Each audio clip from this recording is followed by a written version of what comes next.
Welcome to Seven Boats Academy. Right now we will discuss about what is called image alt tag or image alternate tag.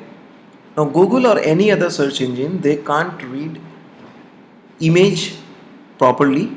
They can read the text in a web page quite easily. They can understand it, but for image they cannot decide whether the subject and the topic of this image is.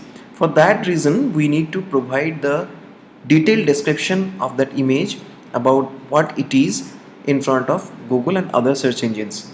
Now if you check with Google search result, so if we search with sales page writing services and we get the SERP search engine result page here with the organic listings, you can see with organic results Google is showing you the images here, and if you move your mouse on any image you can see the website's name from where the image is being fetched by Google. So you can see here like 7boats.com, then sales page writing services, this image is being shown here.